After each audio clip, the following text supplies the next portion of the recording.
Thank you for tuning into Zim News Beat TV with Robert Tapfumani. Giant, just don't go. Okay. Magadi giant. It's not so bad. You come Robert. You farata sanga na swara nas. Anditi. Ndizozo. Aya kana ndafara usanga na giant. Ndikubona zvakaita kabutika so. Aiwa ndizozo. Anditi. Mukoma giant. Chi chanetsa mupe. Mukoma Robert. Upenyu hwakasunga. Hapana chinobatika mukati muupenyu hwangu. Ndatombotraya ndakambotoendawo kuchinesi kuchipurisa ndandiri driver kuCape Town. But ndakatongozobva ikoko ndichitiza ndikasvikira pano pasekuru achapola. Mangwanani ndichisvitsa 21 days ndiri pano. Vakasvika vakandigamuchirawo. Ndikavaudzawo chichemo chakuti sekuru ndabva ndatotiza namastand rent ye4 months. Ndangosiya nezvinhu ikoko ndikamhanya ndikauya pano. Kuti ndizombotsvaga kuti chiraramo changu chisungunuke. Kutiza uku chikushaya mabasa chi ayo zvese zvakatosunga se. Ndakadzonga basa muna March. March gore rineri saka zvinhu zvabva zvatongosunga kusunga mabrand break chaiyo. Saka hapana chaimboita. zvomamsina muri ndinaye yanga iri kuno kumusha. Okay. Saka musati mawana nemuri. Aiwa ndisati ndangosvikira pano pasekuru achapola amukandirira. Aiwa zvinenge zvakaoma. Zvinoona vakonda nezibhodhi renyiri vanozi mune nhamo. Ndo zvacho zvinonetsa kuti vanhu vese vanondoona vanongofungidzira kuti ndine chinhu. But inini chinobatika hapana. Amazwana. Saka kwandinozvarwa mukoma Robert andidi kunyema. Ndakazvarwa muimba maibatwa. Okay. Mai vangu vari munhu anoda zveun'anga. Zvekuti n'anga dzakasvika pamba pedu dzandinoziva inini kana nanandungi vakambopindawo. Dzinosvika kana kuma17. Okay. Vanhu vaishandisa mushonga. Vangu. Saka hazvisi zvokuti kwanzi ndezvokutsvaga kuenda kun'anga kana kumaprofita zvinhu zvatakakura ndichiona mumusha medu isu. Inini mai vangu vanga nemushonga wokurima. Okay. Divisire. Because mai vangu vaiti kana wava September wega mungatarisa inyoredze taitemerwa September woga mvura isati yatanga kunaya taitemerwa nyora meso majoini esaya tojiswa mushonga taidya nezvigunwe zviviri izvi tichibvunza kuti mushonga yekonzi ndeni kuti musarwa nemheni handiti kana vadaro vozotora rusero taidya murusero mushonga iyo then vozotora rusero votora mbeu dzese dzavada kudzvara vanenge vachisarudza hombe dzedze the biggest ones wobva wasanganisa nemushonga then vonodyara apa papedu pairimwa handidi kuutsanema kuzvishavani ndobva kuzvishavani kwaiti nyange kwakapisa sei mukoma Robert apa tadzobuda kana ngore 6 mumwe paunoshaya kuti chibage chabva papi ndindaitotakura inini nomunina wangu saka tichidaro pozoita imwe katsika kavaita inini ndakutozvionawo ndichiteverawo mavhidhiyo enyu kuti dzanga dziri mhiko. Inini amai vangu vanga vasingabvumi kuti paitwe zviyeso zviviri mumusha ende vanga vasikadi kuti vana vavakire kunze vaifanira kubikira mukicheni yani yamai right ende vanodyara zvirimwa zviya zvamera tisi taitofamba nawo vachikutendekera kuti dzura icho mofamba muchidzura mbeu imwe neimwe. The biggest one, the fit one. Ndozo vanenge vachidzura todzura touya nadzo kumba vodzisunganidza nemidzi yayo. Handiti unoona mukicheni dzeraundi dzokumusha dziri pane waya yakakrosa inenge ichianikirwa nyama chichi zvobva zvaisiwa ipapa zvooma zvichazongodonhera pai mumoto. Right. Saka pane mukoma wangu inini yanga iri favorite yavo. Mai vangu vakazoshaya zvavo 2006 ende kutaura chokwadi nanhasi asati ndaona guva rava ndamboatenda funeral yavo because ndakatowamaka zvangu handivadi nomwoyo wangu. Saka mukoma is number 5 ndiye munhu anga ritsika nditsike kubva achikura.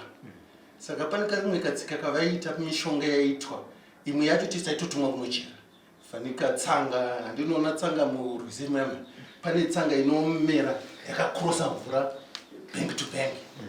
Ndio imwe yataitora iyoyo voya vogadzira mushonga but mushonga uyo mukoma Robert chaindikatyamadza waichererwa usiku waiti pagedhe panotangira chivanze pakati pechivanze padhoo rega rega rinobuda panze redirect kuinda panze paichererwa mishonga but vaicherera vasina kupfeka nemukoma wangu iye maizwisisa right. Saka mukoma uyu akazoita achibata-bata ini ndongosuspecta kuti akazonobata kwana Ndunge because akamborira 2001 2002 2000 pamupedzanama vaipinza mabhero yanga itova timu yaitozikanwa ichipinza mabhero yaipinza twice vachismagla. Saka ndaingozonzwa nevamwe vaienda navo kumabhero kuti vane mishonga yavainotora yekuti masoja varare kana vakudini vana matunge oyo. Saka mukoma wangu iye hationa nebhozi hatinambogara akamboita mari akaita mari akaita gonyeti akaita kombi akaita motikari 5 zvekuma 2000 right. Adaro aiuya nekana ne35 tons dzechibage from Mozambique ndokandakatanga kuona million munoona $100 ma2000 aya eblack aya yes ndopatakatanga kuona million pari pamba pachitengeswa chibage ichiswa muzaka mona 90 kg yesagareni achisonwa nedumu mari vana vake vachirarira pamusoro pemari ndakati imari iyi ngoma Robert mari inorarirwa pamusoro kumusaka.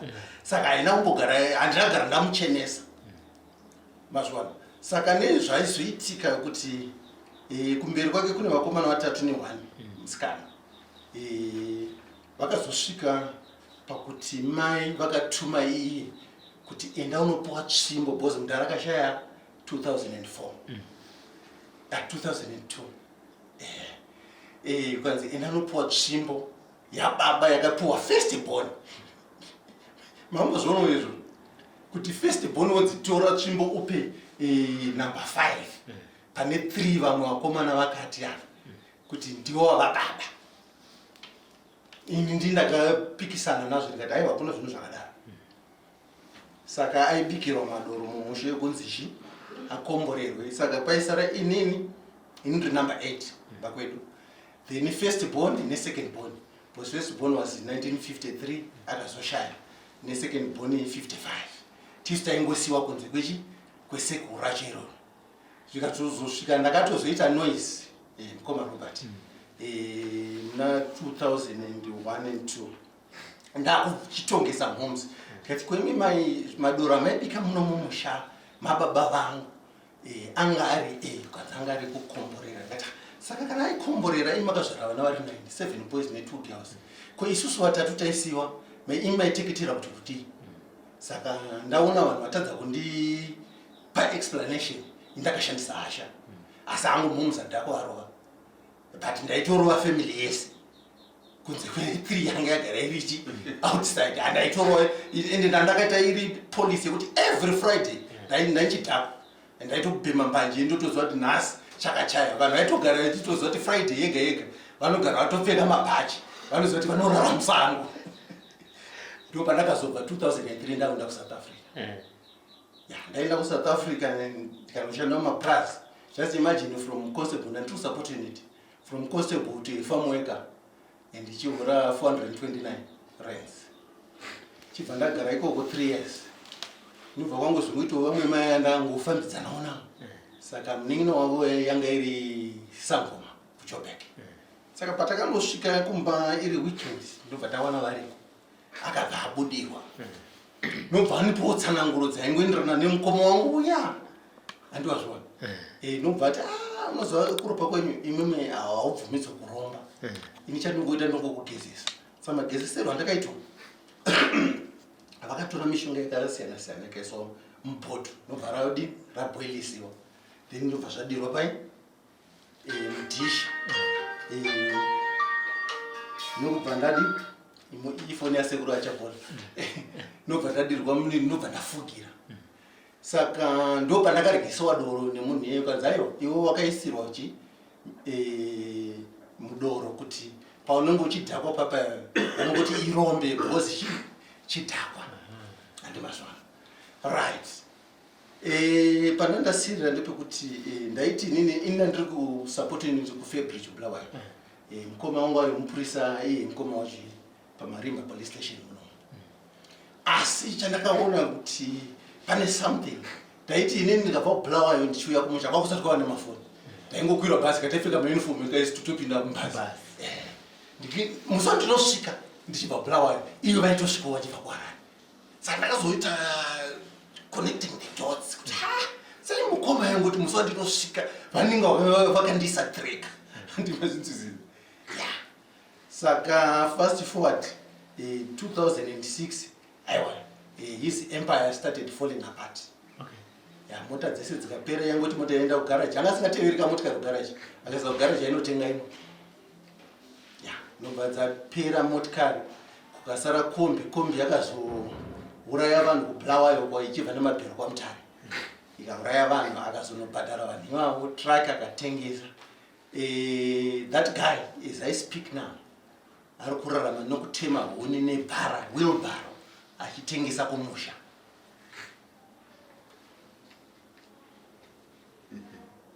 Mukoma wangu saka inini zvinhu zvandakango handina kumbogara ndavachenesa ka connection kavo namoms ina haine because moms vangu vasingandidi kana nemiwo zvangu handidi kunyeba ngoma but handivadini kudoti vakafa 2016 handivadi handidi kunyeba because ina handitogoni kuvati mai ndongoti mai vaya vekureba because zvinhu zvavaita mufamily mudzinza mekwedu aiwa zvakatiwe kana kupesana nevana vakwana babudiki indotodiwa nevana kwababudiki akwababudiki ka akuita sekuti ndokwandakazvarwa lasigone mavana mudhara kwatati tisingabvumidzi kuenda but ndakazoita nharo yekuenda ikoko bhosi ndokune vanhu vanondishowa love mainzwisisa saka ndosaka ndakazoti aiwa ndegedza ndimboendawo sekuru rachapola ndinoona vachiita mabasa avo vambondifurirawo kana dai zvazvichibvira zvadzokera kumukoma wangu uyu havaita back to sender aiwa because muri vanozviziva because pane nyaya yakatika 2023 chikwambo chake chapotera pamwana womuzukuru tikatozvitaura pagroup kuti aiwa chiuyai tibatane tiendeko tinobatsirwa vanhu vari kubatsirika kuharara chakapotera chakati chaitaura kuti ndini nhingi because vakadzi anga navo ndofunga vana vanosvika kuma27 because vakadzi aitosvika kuma7 aingu semari saka vamwe vakatofa ndofunga ne4 akafa saka ndo chaitaura kuti nhingi akafa nhingi chichitaura nemazita atati tisingazive vakadzi vacho saka takabhilivha kuti shuwa ndechake saka vanhu tikada kucontributa mari tangoonekwa inini nana mabrothers angu ekwabamudiki 3 nasisi tisitega tangobisa mari vanhu vakaramba zvinoitwa secret of family kwedu but zvinhu vanozviziva tese takakura tichizoona kuti izvi zviri kuitika pai mukati momusha vainzwisisa ndoka life kangu chakandizondisvitsa panapa pasekuru achapola kozongoto imwe incident yakazoitika 2023 sekuru ndakashaya hembe yangu kucape town pandaigara ndawacha ndikaita 6 months from April to October nobva pauya munhu anobva kuMalawi mukadzi wake anga akaitoenda kumusha muna September ndobva adzoka musi wandakatomuona ndichitowacha inini chiti makadzoka makauya nefish masikati acho ndo murume wacho paakazouya iye aigara opposite akati mudhara anoruma ushona ndine hembe yako ndikati hembe yangu ipi kanzi yegrey ndikati ndandotorawo ndiono iyi hembe yangu been missing for 6 months nobva adzoka nayo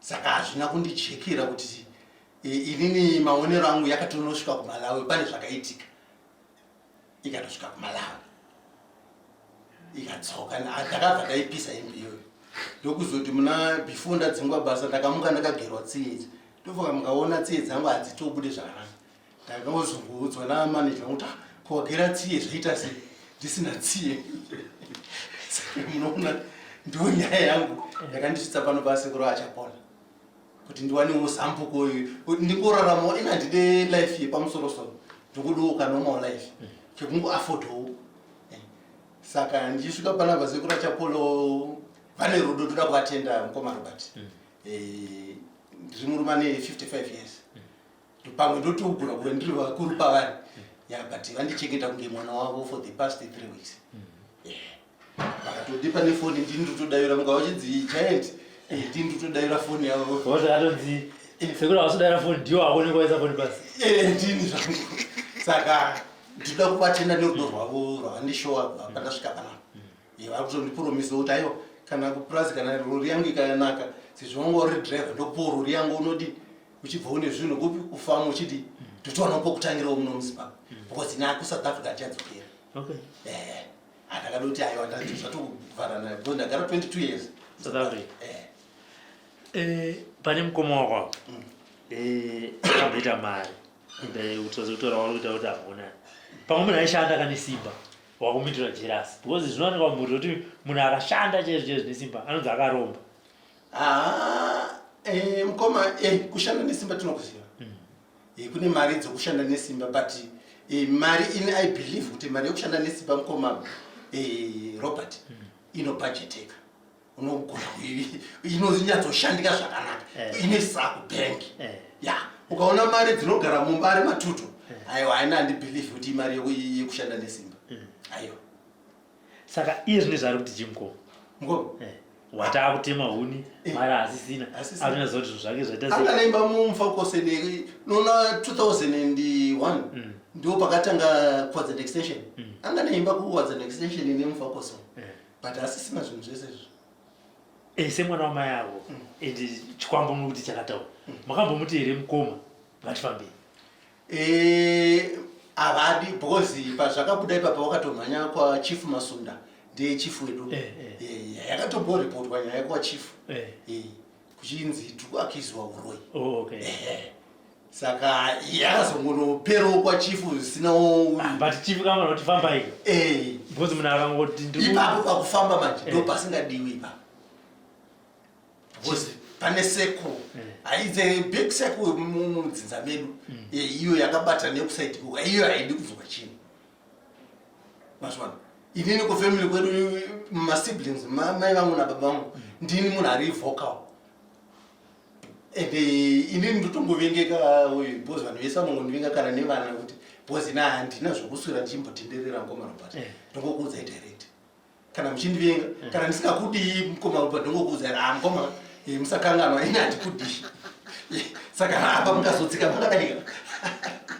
ninatondikanganisa ndo nyaya yangu mukoma Robert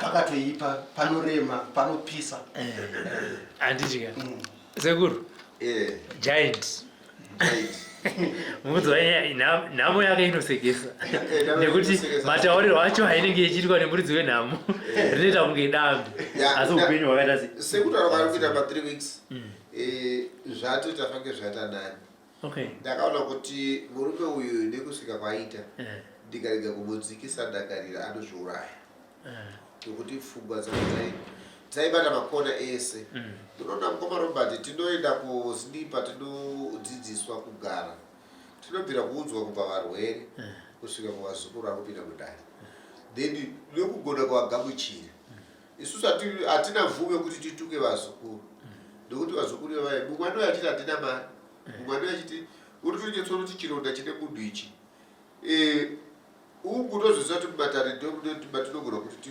tivazukuru but sezvamuona mukwatumbu mukatarisana munhu ari kubudisa chirwere mumwe akubudisa zvinhu zvinosemesa ndikakupai kana foni mumwe akanditumira ruoko mukoma Robert yakajika pesa picture iri kupinda ini ndiri kudya sadza nenyama yebifi saka mwoyo yedu yakuenda chidindivara vamwe vanhu akati ndinosimula chamola muchiri neflu here ndikataiwa flu ndakapera kare asi nyaya yekuti mhino idzi takuwana nawe mishonga yedu nokuti chinhu chinorapa mukoma Robert even mishonga mukaona uchibudisa zvirwere inyaya yekuti mishonga wacho ndingori pawa unoti ka ndofunga kuti vanotesta mishonga yechivanhu vekugovernment vakatogotera kuti nganga dzenyu chenjerai nadzo dziri kupa mishonga uri overpower wallahi fange mushonga watinopa munhu webreast cancer mushonga wechirwere chemudumbu chemadzimai echibereko uri power handikuchipereka pandibveke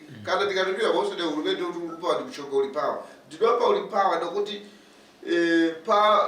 kurapa chirwere chiri mudumbu hatiti kwakasiyana nekurapa chirwere chiri pachena so ndokuti chiti yonambira mushonga kuti twabhandichi ko kurapa chinhu chakapfava saka kwakuda kusimba saka tinotopa mishonga iyoyo kuti munhu apore saka ndokutenda kuti alhamdulillah Allah subhanahu wa ta'ala anotibatsira nhau yekuti ajaidi inodisa tsitsi inoshungurudza achitanga kuitaura inotaura kuti aite zvirinani iye semunhu akabva mumatambudziko gambotambirawo paiti sekuru apudare foni iye ndobombawo vazukuru vese ngavazive kuti munhu wandakapa foni ari kutaura pari zvino handiti muzukuru aiti sekuru avadarire foni iyeyo ndiakuchidaira foni kana vazukuru vakuda kuti iwewe jaiti hausi kutidaira foni uri kumbotita blutika ngavazive kuti iwe musu wandichazovapawo foni andienda kunge jaiti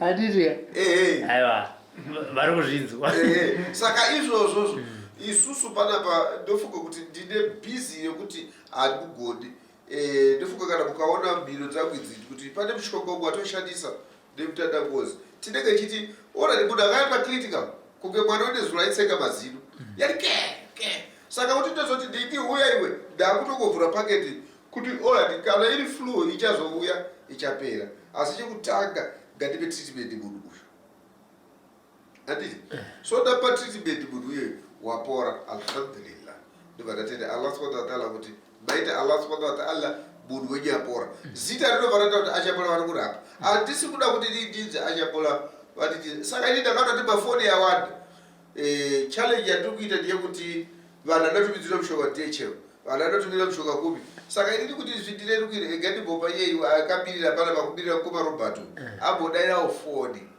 handiti akashingirirawo tikagadzira track yedu kamotikari kedu tokutora iwe tikutuma unotakura mabhero otakura chii tichingotenda achibirira kuti awane mabasa experience ati mazuva mabasa acho mahombe pamwe pacho ndipurisa pamwe pacho ndichidhiraivha saka isu tisina mari tinombomupawo mabasa iwayo kuti akwanise kutumira dola kuvana vake alhamdulillah sungwana inini chishungu yangu ndekuti ndinenge chiti zvishoma zvatinowana asi dai pamwe ndine fakitari kanoti kambani ndaingoti vazukuru vese akushupika uyai ndokuti mukanasa kunoya mwana semudzimai abauime manje aroorwa nemurume kwaroorwa arerwa mumaoko mechikwambo ari kuroorwa mumaoko mepeti chiwesimba zvekwambo zvinoyafefiya masikati naivo asikati ava ngavadzidzi handitika kuroorwa iwe unoroorwa ukutonzwa nenyika yacho kukinya oende koko konogara ikoko kana kuti ndairoorwa ukunosvike kokonosangana